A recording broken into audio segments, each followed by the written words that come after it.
Hello everyone, welcome to our group presentation. Our topic is purchasing power parity, diversification, and market integration.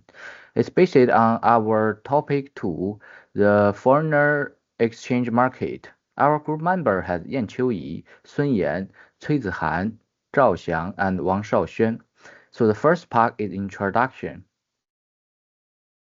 Okay, so we will talk about the purchasing power parity. This is an important idea in international monetary economics. It was first introduced by Gustavo Castle in 1918. He said that the exchange rate between two countries should match the ratio of their price levels. This means that the same goods should cost the same in different countries when using a common currency. This idea is based on the law of one price and assumes there are no outside costs like tariffs or transportation fees. PPP is important because it helps us understand exchange rates, compare price between countries, and check if a currency is overvalued or undervalued. It is also used by the World Bank to compare real GDP between countries. However, in real life, PPP doesn't always work well. Many studies have found that price doesn't always match, especially in the short term. Those differences can be caused by inflation, market problems, or other economic factors. This is a big issue in developing countries where price change more often.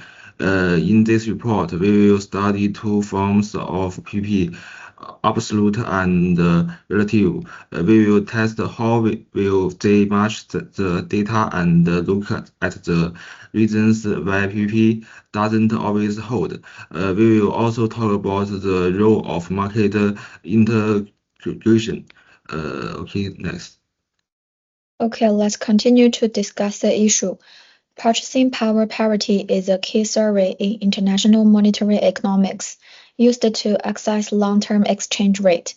However, empirical evidence shows that PPP often deviations in the short term, especially in emerging markets.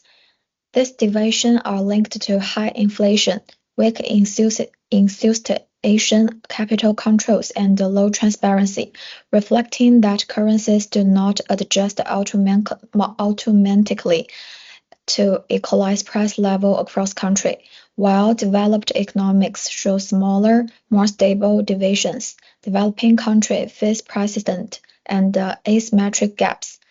Indication: weak market integration. They lead to exchange imbalances, inefficient price transmission, and unequal global trade benefits. Additionally, tariffs, trade barriers, price rigidities, and non-tradable goods further hinder exchange rate in adjustment, reducing PPP's reliables. In practical exchange rate is mentioned and international compassions. So the issue is, why do countries persist in deviation from the purchasing power practice? To what extent have they been affected by the level of market integration, especially in emerging markets?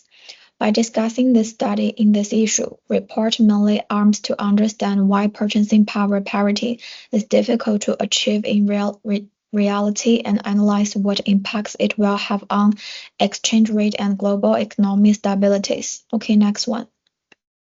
Okay, now I will give a brief overview of our study on purchasing power parity deviations. PPP says exchange rates follow inflation, but this rarely happens quickly. Studies show short-term gaps are common due to rigid prices and non-tradable goods. To show this, we used three indications. First, the Big Mac Index in 2023 showed wide price gaps. For example, a Big Mac cost $7.26 in Switzerland, but only $3.23 in India. Second, a 20-year chart showed that Emerging markets have larger and more persistent PPP deviations than developed countries. We then ran a regulation to test how exchange rates react to inflation differences. If PPP fully healed, the coefficient beta would equal to 1, but we found values between 0.4 and 0.8, showing incomplete adjustment, especially in less integrated economies. In short, PPP holds better in developed countries with open markets. Emerging markets often diverge due to inflation, capital controls, and rigid prices. Still, PPT is a useful tool for spotting currency misalignment and market inefficiency. Okay, next person. Okay, hello everyone. I will give a short conclusion about our topic, purchasing power parity or PPP. PPP is a very important idea in international economics. It says that in the long run, the exchange rate between two countries should match the difference in their price levels. But in the real life, this is not always true. From our research, we found that PPP does not work well in the short term, especially in developing countries. This is because of things like higher inflation, weak institutions, and market rules that block free trade. Some goods also cannot be traded easily, which makes prices difference between countries. However, in the long term, PPP can still be useful. PPP difference usually lasts about 3 years, but now, with more global trade and market openers, these differences are getting smaller and disappearing faster. PPP is also useful for polar markets. It helps them see if the currency is too high or too low. It also helps guide long-term exchange rate planning. To make PPP work better, countries need to improve their markets, reduce rules that block trade, and make places more open.